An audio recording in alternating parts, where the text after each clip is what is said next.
요한복음 13장 31절로 35절까지의 말씀, 이 말씀을 여러분이 한 목소리로 같이 읽겠습니다. 제가 같이 읽겠습니다. 그가 나간 후에 예수께서 이르시되 지금 인자가 영광을 받았고 하나님도 인자로 말미암아 영광을 받으셨도다. 만일 하나님이 그로 말미암아 영광을 받으셨으면 하나님도 자기로 말미암아 그에게 영광을 주시리니 곧 주시리라. 작은 자들아, 내가 아직 잠시 너희와 함께 있겠노라. 너희가 나를 찾을 것이나 일찍이 내가 유대인들에게 너희는 내가 가는 곳에 올 수 없다고 말한 것과 같이 지금 너희에게도 이르노라. 새 계명을 너희에게 주노니 서로 사랑하라. 내가 너희를 사랑한 것 같이 너희도 서로 사랑하라. 너희가 서로 사랑하면 이로써 모든 사람이 너희가 내 제자인 줄 알리라. 아멘. 네, 아까 찬송가 40장 부르는데 마지막에 이렇게 잘려가지고 페르마타라고 하는 그 느려지는 세네벨을 느려서 기다렸어야 되는데 악보를 제가 못 보는 바람에 버벅거렸습니다. 참 이럴 때가 많이 있어요. 숨표 하나 그리고 조판부호 하나 놓치면 의미가 달라질 때도 있고 또 어떻게 해석해야 되는지 논란이 많이 있을 때도 있습니다. 그렇기에 우리는 글을 쓰거나 말을 할 때 더 조심해야 할 것 같습니다. 오늘도 사랑이라는 얘기를 해보려고 합니다. 이 본문을 이렇게 묵상 중에 또 잡았는데 작년에 탄 본문이에요. 작년에 똑같은 제목과 똑같은 말씀으로 그 구절로 나누었던 말씀입니다. 왜 자꾸 이렇게 사랑에 관한 말씀을 저에게 주시는지 우리가 한번 헤아려보고 또 우리가 같이 나눌 때에 더 풍성한 하나님의 은혜가 있기를 소망합니다. 사랑한다라고 말하는 것, 또 사랑하는 마음을 나타내는 것, 내가 사랑하는 대상에게 그 사랑을 실현하거나 실천하는 것 많이 하시죠? 사랑하는 자녀에게, 또 사랑하는 배우자나 아니면은 사랑하는 가족들에게, 또 사랑하는 내 형제 자매에게, 또 사랑한다고 우리가 고백하는 하나님께, 또 우리 교회 식구들에게. 이 모든 것은 이 사랑에 관한 이 행동이나 말이나 마음, 이러한 것은 무엇이 전제가 되어야 하는가 보았더니 진실함이에요. 사랑을 거짓으로 포장할 수는 없습니다. 나중에 다 들통이 나게 되죠. 예전에 한참 이렇게 논란이 있고 법정에서 막 다툼이 있었고 그리고 형사처벌까지도 받기도 했던 것이 어떤 것이 있었냐 했더니 혼인빙자 간음죄라는 것들이 있었죠. 또 혼인빙자 사기죄. 사랑이라고 하는 것을 무기 삼아서 그리고 어찌 보면 그걸로 달콤한 유혹으로 그 사람의 것들을 다 빼앗는 그런 일들도 있었습니다. 진실함이 없기 때문에 그것은 결론은 이러한 파국이나 아니면 좋지 않은 결과를 맞게 되는 것이죠. 그런 일들을 많이 보았을 때 저는 이제 그런 생각을 했습니다. 내가 진심으로 이 사람들을 사랑하는구나 라고 생각하기 전엔, 그리고 또 이분들이 나에 대한 어느 정도의 공감이 형성이 되기 전에는 사랑하는 성도님들이라고 말을 할 수가 없겠구나. 그래서 제가 여기 원통교회 부임하고 1년 반쯤 지났을 때야 비로소 우리 사랑하는 원통교회 성도님이라고 이야기했던 것 같아요. 근데 그 전에 사랑하지 않아서 그 말씀을 못 드린 게 아닙니다. 그걸 표현할 어떤 진실함이나 공감이 형성이 되지 않았다라고 생각이 되었어요. 근데 요즘 들어서 좀 많이 후회가 됩니다. 더 많이 할 걸. 더 자주 할 걸. 이라는 생각이 듭니다. 이 사람이 나를 사랑한다. 또 이 교회가 나를 사랑한다. 내가 속한 이 공동체가 나를 아끼고 사랑한다. 이거만큼 행복한 일이 어디 있겠습니까? 하지만 우리는 가장 행복한 일을 살아가고 있습니다. 하나님께서 우리를 끝까지 사랑하신다라고 계속 속삭이고 계셔요. 그거는 불변합니다. 하나님께서 만드신 이 피조물을 하나님께서 사랑하시고 하나님께서 끝까지 지키시고 하나님께서 끝까지 옳은 길로 인도하시려고 우리에게 정의를 내려주시고 또 말씀을 듣게 하시고 또 깨닫게 하시고 또 성령님의 감동을 통해서 우리가 이 모든 것들을 알게 하시기 위해서 시편의 기자는 졸지도 않으시고 주무시지도 아니하신다고 얘기했어요. 오늘 말씀에도 예수님께서는 서로 사랑하라라고 이렇게 얘기를 하세요. 새 계명을 너희에게 주노니. 그런데 서로 사랑하라라고 말씀하시면서 이 전에 있는 전제가 있어요. 어떤 전제가 있냐면 내가 너희를 사랑한 것 같이. 내가 예수께서 너희들을 우리 인간들을 어떻게 사랑한 것 같이. 그러면 우리 예수님은 어떻게 우리를 사랑하셨을까? 우리 하나님은 어떻게 우리를 사랑하셨을까? 요한복음 3장 16절의 말씀입니다. 우리 함께 화면에 나온 대로 읽어보도록 하겠습니다. 하나님이 세상을 이처럼 사랑하사 독생자를 주셨으니 이는 그를 믿는 자마다 멸망하지 않고 영생을 얻게 하려 하심이라. 아멘. 이렇게 사랑하셨어요.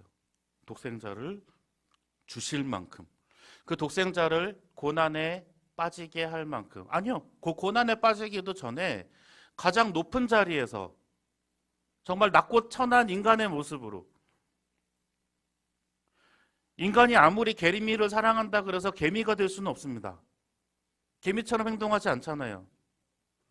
인간이 아무리 군뱅이를 사랑한다 그래서 군뱅이로 변할 수는 없습니다. 군뱅이로 되겠다고 하는 사람도 없어요. 하늘에 계신 하나님의 아들 예수 그리스도는 인간이 개미나 군뱅이로 변하는 것보다 더 낮은 곳으로 임하신 거예요. 그 사랑이 우리는 얼마나 크고 놀라운지 우리는 가늠조차 할 수 없어요. 이처럼 사랑하사라고 하는 이 말에 모든 것 표현이 담겨 있습니다.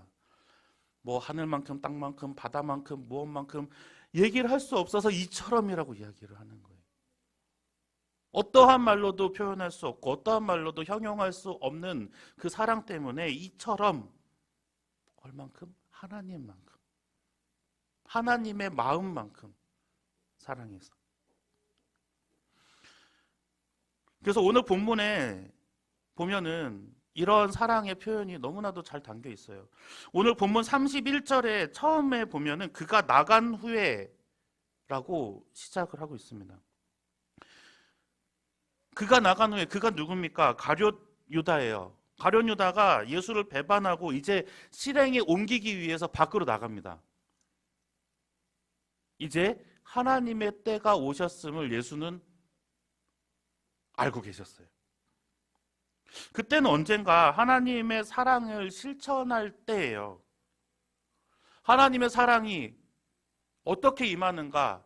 하나님께서는 이제 도저히 구원받을 수 없는 우리가, 도저히 치유될 수 없는 우리가, 도저히 하나님의 나라에 들어갈 수 없는 우리가 하나님과 함께 하시기를 원하셨기 때문에 하나님께서는 결단을 내리시고 그 사랑을 실천하기 위해서 예수를 보내시고 그를 제물로 삼게 하셨어요. 그렇다면 하나님 사랑의 실천의 때는 예수님께서는 자기가 죽을 때인 것을 알으셨던 거죠. 그런 죽음의 앞에서도 예수님께서는 내가 너희를 사랑한 것 같이 라고 말씀하고 계시는 겁니다. 하나님께서는 독생자를 주시는 그 사랑, 독생자를 인간의 몸을 입히시는 그 사랑, 그리고 제물로 기꺼이 매달리게 하신 그 사랑, 또 예수님께서는 그 독생자로 인하여서 스스로 고난에 이르게 되는 그 사랑, 독생자의 목숨으로 인해서 온 인류의 생명을 기뻐하시는 사랑, 그 사랑이에요. 그 사랑을 우리는 어떻게 나눠야 할지 정말 가늠조차 되지 않습니까? 오늘 본문의 말씀 34절과 35절의 말씀입니다. 우리 함께 읽어보겠습니다. 새 계명을 너희에게 주노니 서로 사랑하라. 내가 너희를 사랑한 것 같이 너희도 서로 사랑하라. 너희가 서로 사랑하면 이로써 모든 사람이 너희가 내 제자인 줄 알리라. 아멘. 서로 사랑하라 라고 말씀하셨죠. 서로 사랑하라. 서로라고 하는 여기에서 우리는 이제 구별하기 시작합니다. 서로를 어디까지 이제 선을 그어놔야 하지? 서로라고 하는 이 개념은 어디일까? 서로라는 개념은 우리 공동체 안에 있는 사람들만일까? 아니 조금 더 넓게? 뭐 나랑 관계가 있는 내가 아는 사람들? 조금 더 넓게? 우리 민족들? 뭐 이 지역에 있는 사람들? 하나님께서 알려주신, 예수 그리스도가 알려주신 그 서로라고 하는 이 범위는 여러 가지가 아마 있을 건데 우리가 생각하는 것보단 넓을 것 같습니다. 그래서 우리가 오늘 나누어 볼 것이 기본적인 의미, 그리고 심화적인 의미에 대해서 좀 알아보려고 해요. 첫 번째, 이제 기본적인 의미를 보면 공동체의 사랑입니다. 과제라고 얘기했어요. 공동체를 먼저 사랑하는 과제가 이제 있어야 할 것입니다.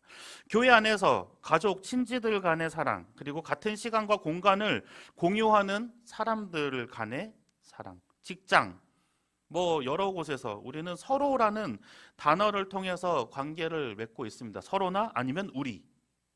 그렇죠?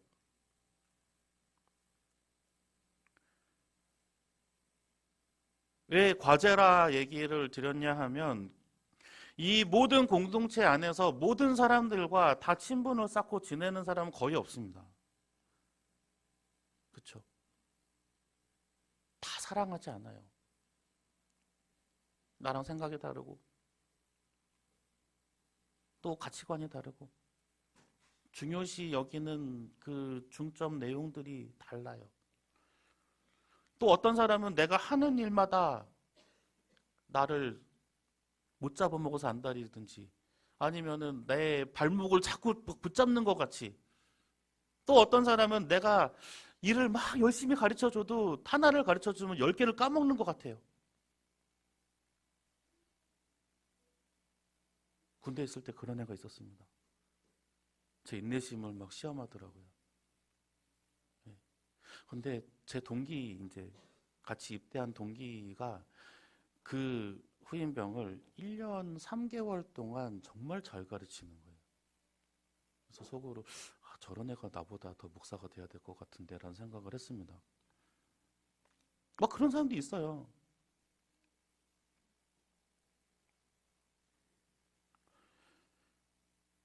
마태복음 5장 43절에서 사도행전 2장 42절의 말씀을 우리 한번 같이 읽어보겠습니다. 사도행전 2장 42절입니다.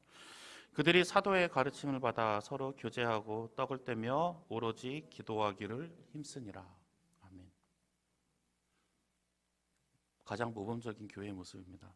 가장 모범적인 공동체의 모습입니다.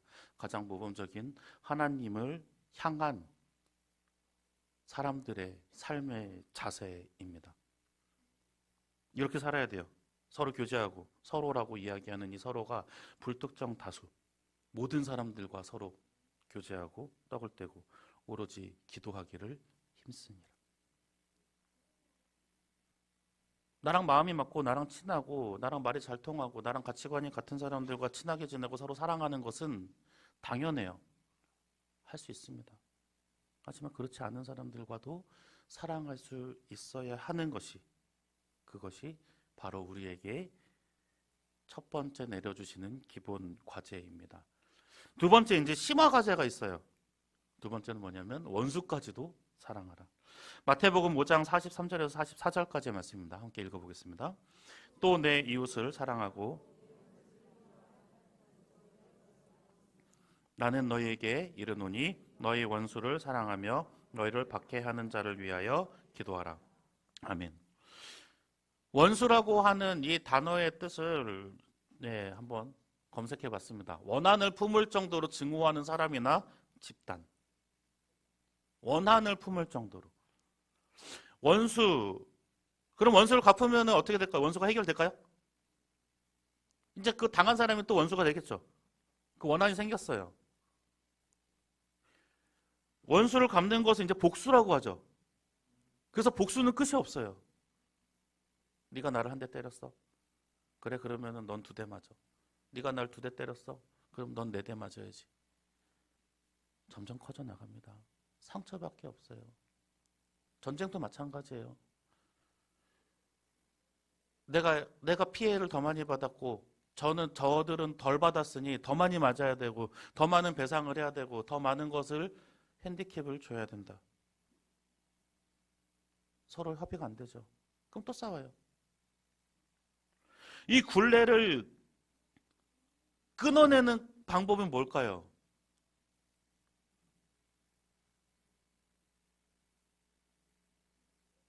맞아도 원수로 생각하지 않는 것이죠. 원한을 갖지 않는 것이죠. 오늘 말씀에 예수님께서, 이 마태복음 말씀에서 예수님께서는 원수도 사랑하라고 이야기하시면서 이 말씀을 비단 말로만 하신 것이 아닙니다. 누가복음 23장 34절 상반절의 말씀입니다. 함께 읽어보겠습니다. 이에 예수께서 이르시되 아버지 저들을 사하여 주옵소서 자기들이 하는 것을 알지 못함이니이다. 아멘. 십자가에 못이 박혀서 대롱대롱 매달려 계시면서 피를 쏟으시면서 하시는 말씀이에요. 얼마나 고통스러운지, 얼마나 아픈지, 얼마나 참담한지 우리는 가늠조차 되지 않습니다. 하지만 거기서 예수님께서는 저들을 사해달라고 하나님께 빌고 있어요. 저들이 무슨 짓을 하는지 모르니 하나님 저들을 제발 분노하지 마시고 용서해 주시옵소서 라고 이야기하는 거예요. 함무라비 법전을 아시죠? 레위기도 비슷한 말씀이 있습니다. 눈에는 눈으로, 이에는 이로. 하지만 예수님께서는 그것을 바꾸셨죠. 하는 말 들었지만 너희가 그렇게 갚아지, 원수를 원수로 갚지 말고 누가 나에게 오른뺨을 치거든 왼뺨도 돌려대고 오리를 가자면 심리도 가고 속옷을 뺏어가면 겉옷까지도 내어줘라. 예수님께서 하신 말씀이에요.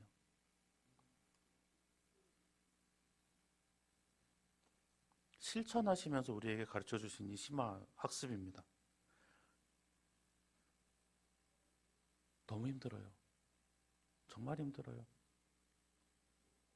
막 세상 살다 보면 어떻게 저런 사람을 용서할 수 있을까라는 생각도 합니다.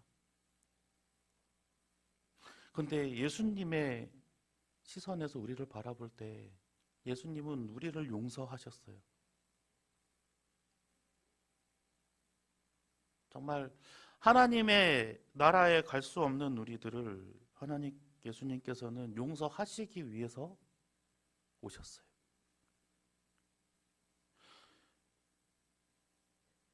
예수 그리스도를 따른다고 하는 이 그리스도인들, 우리들, 그리고 교회는 예수 그리스도의 모습을 닮아가야 합니다. 그것이 무엇이냐? 서로 사랑하는 것, 공동체 안에서 사랑하는 것, 원수까지도 사랑하는 것. 오늘 말씀 35절의 말씀을 한 번 더 읽어보겠습니다. 같이 읽겠습니다. 너희가 서로 사랑하면 이로써 모든 사람이 너희가 내 제자인 줄 알리라. 아멘. 우리는 예수의 제자로 살아가기로 결단했습니다. 맞죠? 그리고 다짐했습니다. 거듭나겠다고. 하나님의 나라에 들어가는 이 백성으로 그 계명 실천하겠다고 우리는 다시 한번 결단했습니다. 그 실천으로 우리는 이제 공동체, 이웃을 사랑하고 그리고 원수도 사랑하라는 숙제가 남아 있습니다. 교회의 주인 되시는 예수님의 말씀에 우리가 순종하며 살아가시고 사랑으로 고난과 죽음까지도 순종하셨던 우리 예수님을 기억하시기를 소망합니다. 그리고 사랑을 실천하는 저와 원통교회 성도님들이 되시기를 간절히 소망합니다. 다시 한번 말씀드리지만 원통교회 성도님 너무나 사랑합니다.